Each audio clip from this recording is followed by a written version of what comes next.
내가 날마다 하나님 말씀을 상고하며 하나님 아버지께서 아들된 나에게 뭐라고 말씀하시나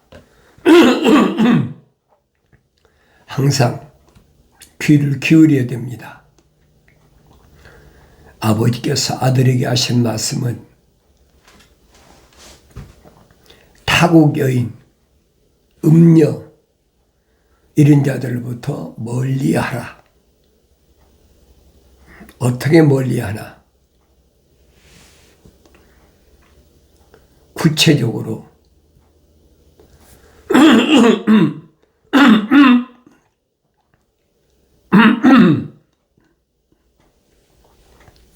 빠진 것이 없이 기록됨을 알 수가 있습니다.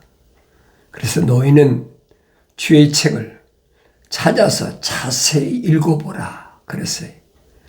주의 책을 찾아서 자세히 읽어보라. 이것들은 하나도 부족한 것이나 빠진 것이 없다. 다 자기 짝이 있고 이는 하나님이 입이 명하셨고 하나님이 영이 모으셨다. 이 말씀은 어느 시대나 바뀔 수가 없어요. 세상 끝날까지 하나님 아버지께서는 아들된 자에게, 다시 말하면 생명책에 그 이름이 기록된 자들에게 계속해서 말씀하십니다. 그러니까 이 말씀을 떠나서 내가 살 수가 없음을 알아야 됩니다.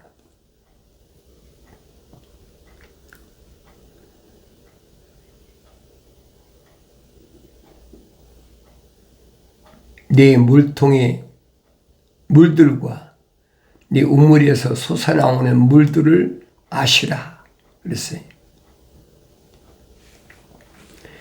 네 물통의 물들과 네 우물에서 솟아나는 물들을 마시라. 생명수죠. 물을 성경에서는 뭐라고 그랬느냐? 진리의 말씀이라 그랬어요. 진리의 말씀. 구약에서는 하늘의 이슬이라 모세가 그렇게 설명했죠. 이슬이라, 하늘에서 내린 이슬이라. 물을 두 가지가 있는데 하나는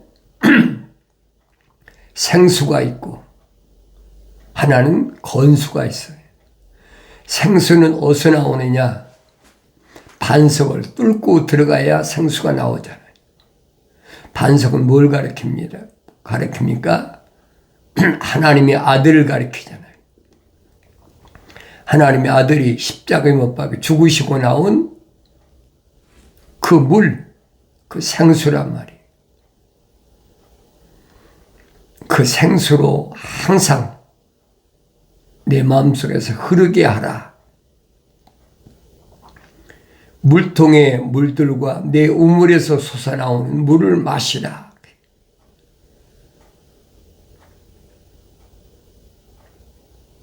내 우물에서 솟아나오는 물들을 마시라. 다른 거 마시지 말라는 얘기예요. 이건 육신을 가리키는 것이 아니에요. 육신 안에 있는 하나님의 형상으로 조성된 사람을 말씀하시는 겁니다. 네 샘들은 밖으로 넘치게 하며 그랬죠? 샘들은 밖으로 넘치게 하라. 외부 사람들에게 이 말씀을 증거하라는 얘기예요. 하나님의 아들이 말씀하시는 유대인들에게 하나님 말씀을 전할 때 그들이 듣지 않으니까 제자들에게 뭐라고 말씀하십니까? 예루살렘을 떠나지 말고 아버지 약속하신 것을 기다리라. 몇 날이 못되어 성령이 임하시면 예루살렘과 유다와 사마리아 땅끝까지 이르러 내게 증인이 된다. 그게 밖으로 넘치는 거예요. 유대 밖으로, 사마리아 밖으로 강물들은 거리들로 흘러 넘치게 하라. 강물들은 거리로 흘러 넘치게 하라. 땅끝까지 복음이 증거되어야만이 주님이 약속하신 재림의 일들이 완성되기 때문에 주님이 재림을 간절히 사모한다면 내가 뭘 해야 되나? 부지런히 전해야 되는 거지. 그런데 그 물들이 오직 내 것만 되게 하고 또 함께 있는 타국인들의 것이 되지 못하게 하라. 심각한 얘기잖아요. 그 물들이 오직 내 것만 되게 하고 또 함께 있는 타국인들의 것이 되지 못하게 하라 그랬어요. 또 함께 있는 타국인이 누굽니까? 함께 있는 가족들, 아버지나 어머니나 형제나 자매나 남편이나 아내나 내가 낳은 자녀나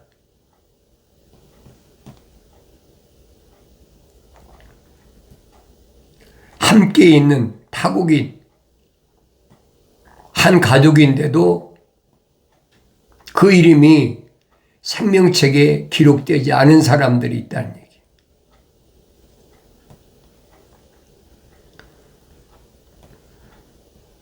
리브가의 몸에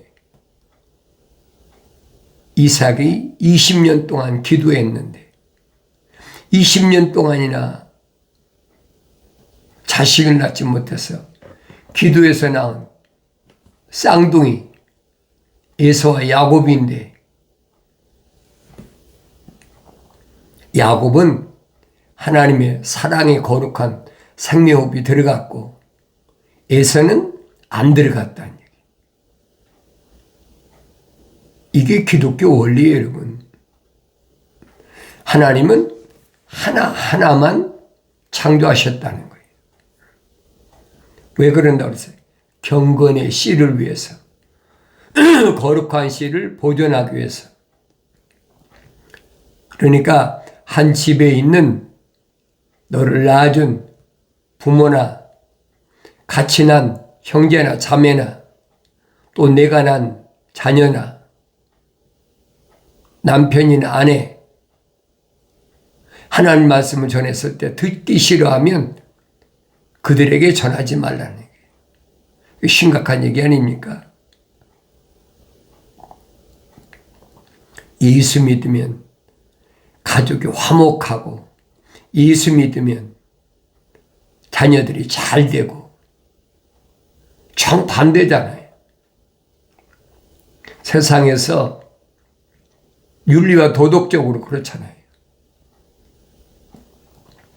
그런 말 많이 하네. 가정 구원시켜야 된다. 가족 구원시켜야 된다. 내가 어떻게 구원시킵니까? 한 가족에 타국인들이 있는데 내가 무슨 수로 구원시킵니까? 그건 기독교 아니란 말이에요. 그건 내가 할 수 있는 일이 아니에요. 그러니까 사도 바울이 뭐라 합니까? 내 안에 끊임없는 큰 슬픔이 있는데 그치지 않는 그 슬픔이 뭐냐? 내 형제들, 내 동족들이 멸망받는 것을 언제 깨달았어요? 눈이 열리고 성령 받고 나니까 그게 보이는 거예요. 그전에는 안 보였잖아요.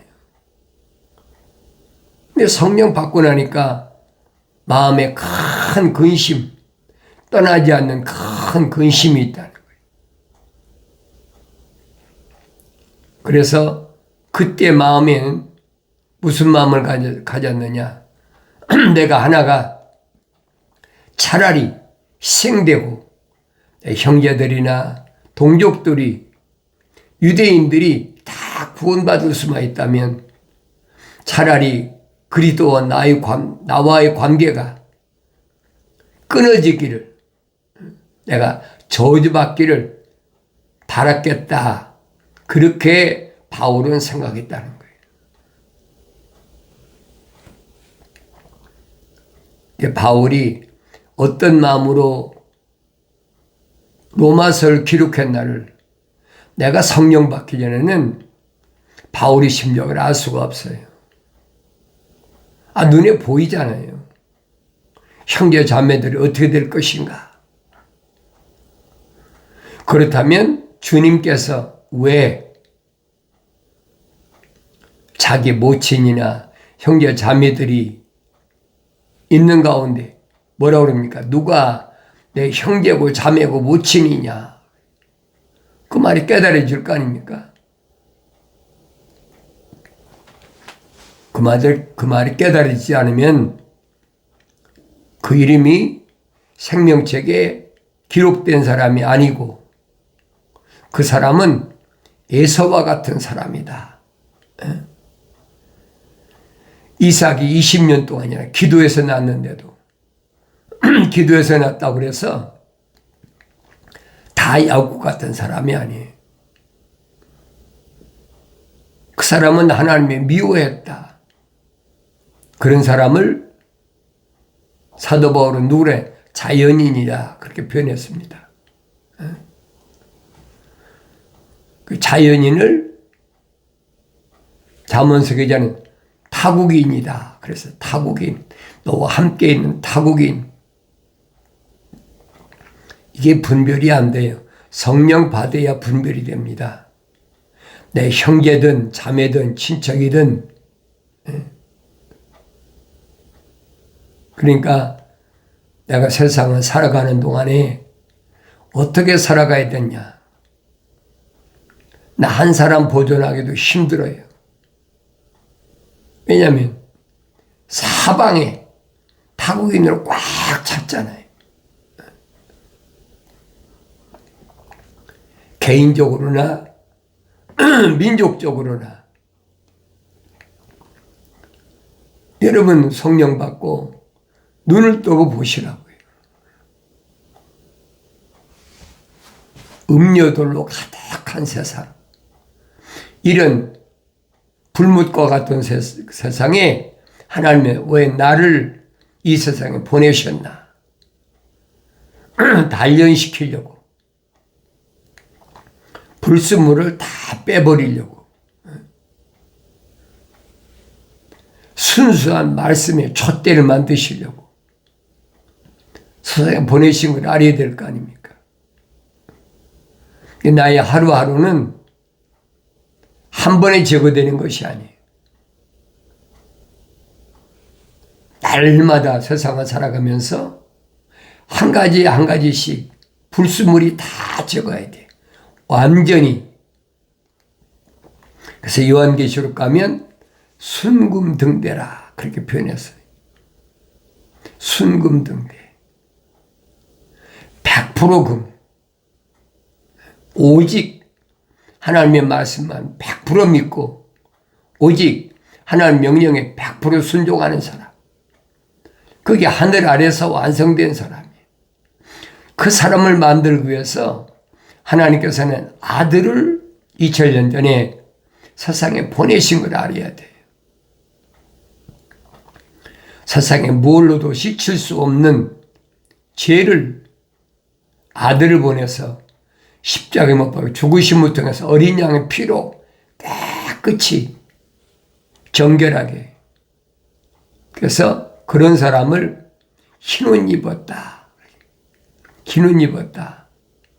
요한계시록 가면 그러잖아요. 흰옷 입은 무리가 대환란에서 나오는데 환란을 통해서 나온다는 거죠. 얼마나 많이는 셀 수 없는 무리가 나온다. 왜? 지구는 둥그니까. 언어와 민족과 방백과 족속이 꽉 찼잖아요.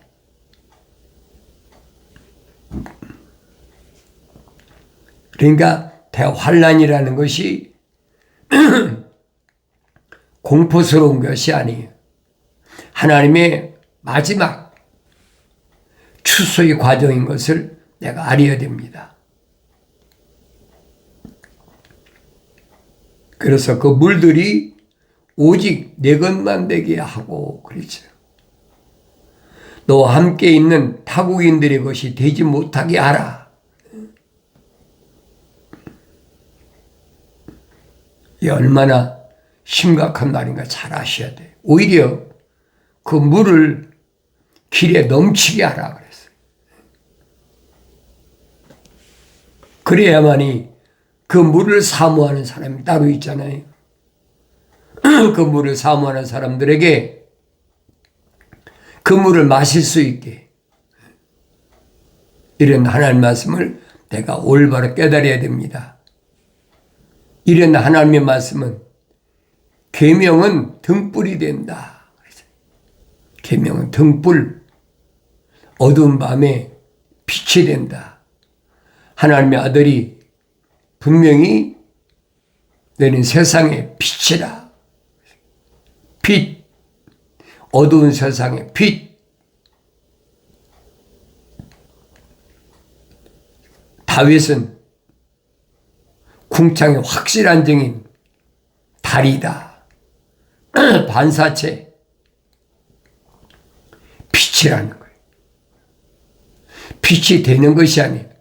태어날 때부터 빛이라는 거예요. 태어날 때부터 소금이라는 겁니다. 그래서 계명은 등불이 되고 법은 빛이 되며 그랬죠. 율법은 빛이 되는 거예요. 훈계의 책망은 생명의 길이 되어 그랬죠. 훈계의 책망, 나를 훈계하실 때 그 훈계를 들을 줄 아는 그 지혜로운 사람이에요. 현명한 사람이에요. 책망을 싫어하면 짐승과 같다. 하나님의 책망을 들을 수 있어야 되지. 그 책망을 싫어하면 그 짐승하고 똑같은 거예요. 우리 주위에 짐승들이 얼마나 많습니까? 그 짐승은 다른 게 없어요.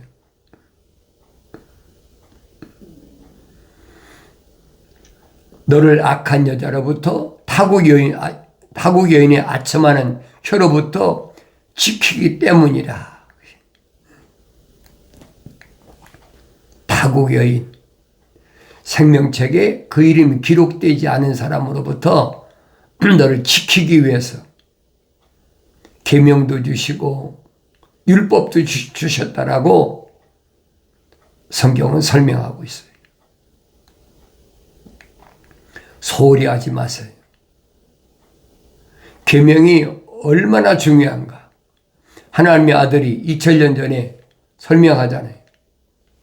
영생을 얻기를 원하는 부자 청년에게 계명 지켜라. 계명은 지키는 거야. 계명은 하나님의 명령이에요, 여러분.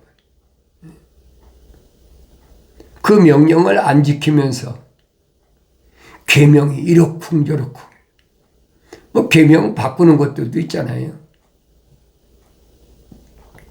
어서 바꿨어요? 뭐 캐톨릭에서 계명 바꾸잖아요. 별의별 것들 다 있어요. 그러니까 이런 거 흉내내는 것들도 하늘 아래 독재자들이 얼마든지 있습니다. 10가지 지켜야 될 거. 그게 빛이 되는 게 아니에요, 여러분. 너를 악한 여자로부터, 그렇죠? 타국 여인의 아첨하는 혀로부터 지키기 때문이라. 악한 여자가 누굽니까? 하나님의 약속을 믿지 못하고 하나님 명령에 불순종하는 사람이. 악한 여자가 내가 악한 여자라고 쓰고 다닙니까?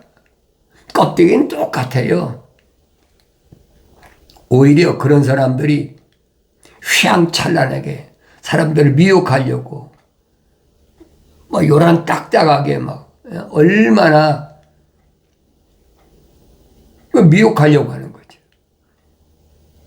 그런 사람들이 꽉 찼잖아요.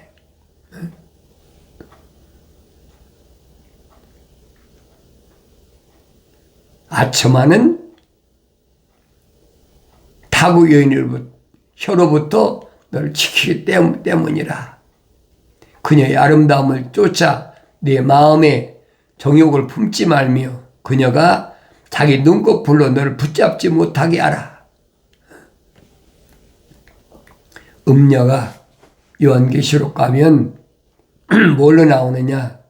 요한계시록 가면 두 여자가 나와요. 하나는 헤이븐 여자가 나오고 17장에 나오면 17장에 보면 음녀가 나옵니다. 민족적 음녀를 일곱 머리라 그렇게 얘기했어요.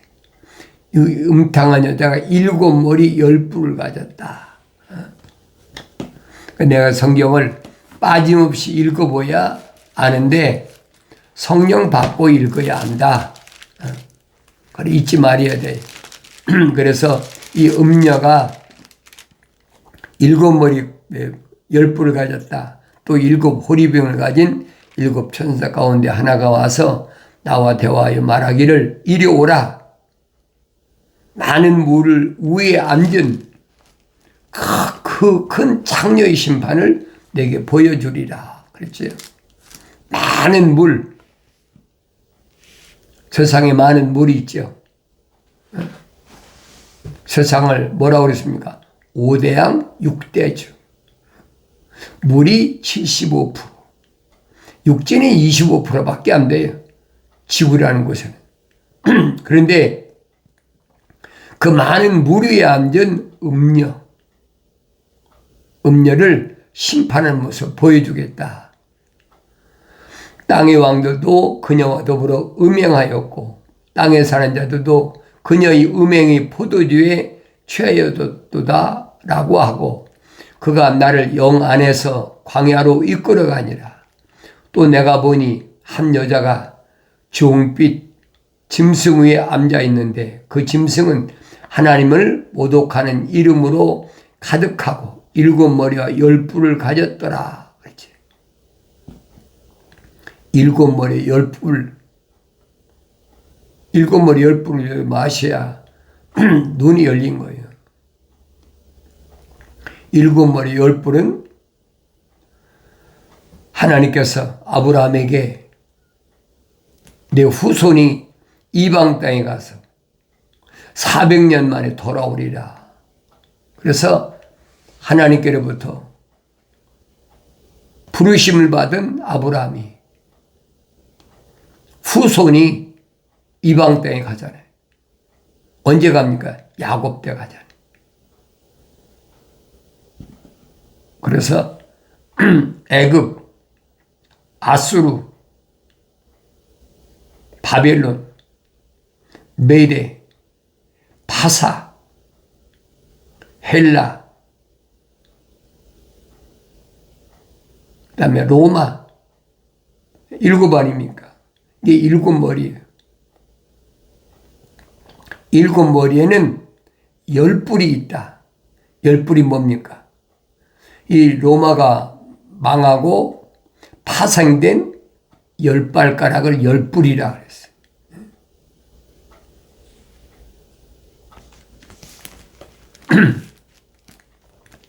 이 하나님 말씀을 내가 올바로 잘 알아야 되죠.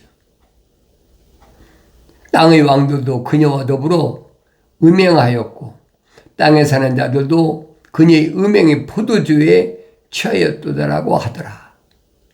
땅에 사는 사람들이 여기서 벗어난 사람이 어디 있어요? 벗어난 사람 없잖아요.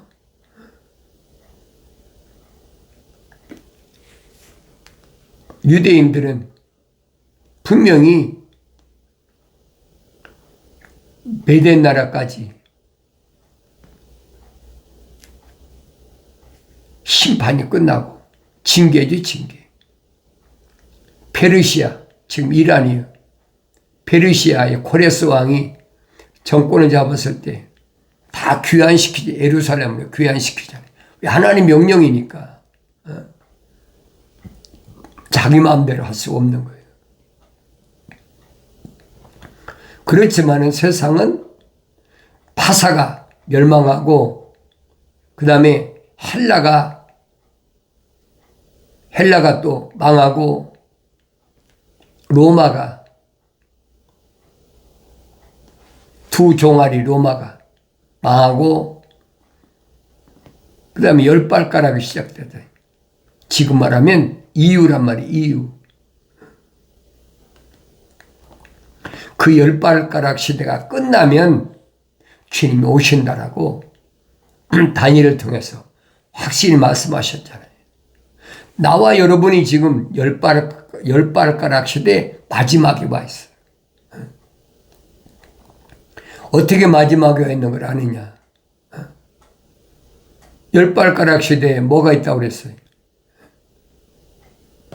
열 발가락이 완성되는 과정을 이 계시록 17장을 잘 읽어보세요. 그럼 빠진 것이 없어요. 이렇게까지 설명해 주는데 여러분이 안 읽으면 알 수가 없죠. 성령 받은 사람은 지금 이 시대가 어느 시대냐? 왜 말세라고 하느냐? 그까지 뭐 미국 대통령이 누가 되든 뭐 그게 문제가 아니에요. 뭐 러시아가 어디를 뭐 침공하고 또 이스라엘과 어디와 전쟁을 하고 그게 중요한 것이 아니에요. 그런데 신경 쓰지 말고 열불 가운데서 열불이 형성되는 과정을 계시록 17장 그리고 18장에 가면 그들이 어떻게 멸망하나 빠진 것이 없이 다 기록되어 있어요. 그래야 주님이 재림하신다. 내가 사모하고 기다리는 주님이 어떻게 재림하시나? 내가 이 시대에 해야 될 건 뭔가? 나 자신을 알아야 될 거 아닙니까? 하나님께서 나를 세상에 왜 내려보내셨나? 목적이 분명히 있다고 그랬잖아요. 하나님의 아들이 분명히 밝히잖아요. 아버지의 뜻을 이루는 것이다. 아버지의 뜻이 뭐라고 했어요? 사도 바울이 설명하죠. 하나님 아버지의 뜻은 이것인 곧 너희 거룩함이라. 거룩함을 잃지 말아야 된다는 거예요. 하나님의 생명호흡이 들어온 것을 내가 올바로 깨닫는다면 책망받고 돌이켜서 약속하신 성령 받아서 온전하게 돼야 돼. 육신이 살아있는 동안에 그 기간이 성령 받을 기회예요. 흑인이 흑으로 돌아가 버리면 그때는 끝나버리는 거예요. 하나님께서 나를 이 시간까지 세상에 존재케 하시는 것은 하나님 말씀을 읽고 책망받고 돌이키라는 거예요. 성령 받아야 될 사람들이 성령 받지 않은 그런 상태에 있는 사람들을 위해서 요한계시록 7장, 8장, 9장을 잘 읽어보세요.